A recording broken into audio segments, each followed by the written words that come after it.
तर दरवर्षीप्रमाणे यंदाही गुढीपाडव्याच्या शुभदिनी गिरगावातील गणेश मंदिरापासून शोभायात्रेला सुरुवात होते आणि या वर्षाची यात्रा ही ज्योतीना तेजाची आरती या संकल्पनेवर आधारित आहे।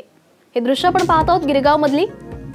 या यात्रेत सुभाषचंद्र बोस यांची 22 फूट उंच इको फ्रेंडली प्रतिमा देखील पाहायला मिळेल। त्याचबरोबर प्रभू श्रीराम आणि लवकुश यांच्या भेटीवर आधारित चित्ररथ ही सहभागी होणार आहे। गिरगाव ध्वज पथक आणि गजर ढोल पथकांच्या माध्यमातून तब्बल 1200 तरुण तरुणी आपली कला सादर करणार आहेत आणि गिरगावातल्या या शोभायात्रेत मुंबईतल्या नावाजलेल्या ढोल ताशा पथकांचाही सहभाग पाहायला मिळणार आहे। पारंपरिक वेशातील दुचाकीस्वार महिलांचे आदिशक्ती पथक हे या यात्रेतलं आकर्षणाचं केंद्रबिंदू असतं।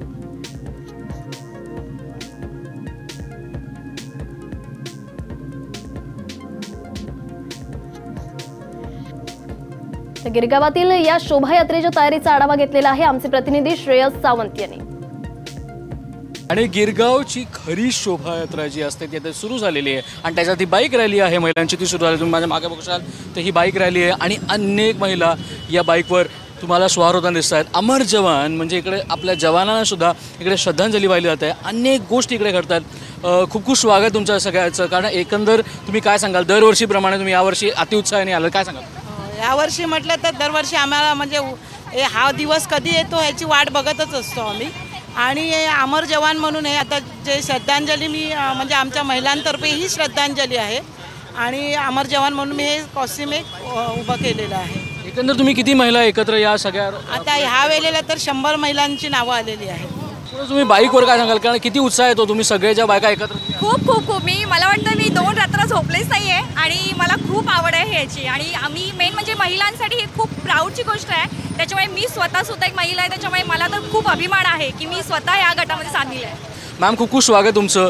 एकूणच काय सांगाल या बाईक रॅलीबद्दल आणि तुम्ही काय सजवले तुमची बाईक त्याबद्दल? मी नेहमी माझ्या फेट्यावर खूप जास्त फोकस करते आणि ही शिंदेशाही पगडी आहे आणि ह्यावेळेस ही डेडिकेटेड आहे 18व्या शतकातील पानिपतच्या लढाईमध्ये ज्यांनी अफगाणिस्तानच्या अहमद शाह अब्दालीला हरवलं होतं, म्हणजे झुंज चांगली दिली होती, ते महाजी शिंदे। आणि ह्यावेळेस आमची जी संकल्पना आहे ज्योतीने तेजाची आरती, तर ह्या आजच्या पिढीला आणि आजच्या समाजाला पूर्वी जे 18व्या 17व्या शतकांमध्ये जे होऊन गेलेली व्यक्तिमत्व आहेत त्यांच्याविषयी सांगणं गरजेचं आहे। कारण हे हिरोज, ते अनसंग हिरोज, त्यांना कोणी आता ओळखत पण नाही, नवीन पिढीला माहीत पण नाही आहे। आम्हाला खूप बरं वाटतं असं हे सजून धजून नटून ठटून इकडे यायला। आम्ही बाईकवरती येतो हे आम्ही दाखवतो की आम्ही नवीन आहोत, तरी पण आम्ही आमच्या संस्कृतीला जपून चालतो आहे हे आम्ही सांगतो। ही आमची मराठी संस्कृती आहे आणि मराठी पाऊल पडते पुढे हे आम्ही नीट एकदम सावरून घेऊन चाललो आहे पुढे। एकदा मराठी संस्कृतीसाठी आपण एकदा बोलूया। गणपती बाप्पा मोरया, मंगलमूर्ती मोरया। बघू शकता तर या बाईक रॅलीची सुरुवात झालेली आहे आणि माझ्या मागे बघू शकाल तर आता या 100 महिला ज्या आहेत त्या आता बाईक रॅलीचा उत्साह इकडे आपल्या समोर होताना गिरगावला दिसतो आहे।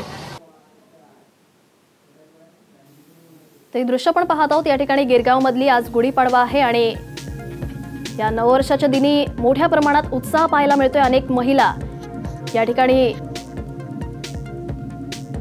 सहभागी झालेल्या आहेत या शोभायात्रेमध्ये आणि आज गुढीपाडव्याच्या दिनी मोठ्या प्रमाणात ठिकठिकाणी शोभायात्रांचं आयोजन करण्यात येतं, विविध कार्यक्रमांचं आयोजन करण्यात येतं आणि यात चिमुकले देखील सहभागी झालेले आहेत। ही दृश्य आपण या ठिकाणी पाहत आहोत। स्वागत यात्रेत या तरुणाईनं मोठ्या प्रमाणात सहभाग घेतलाय।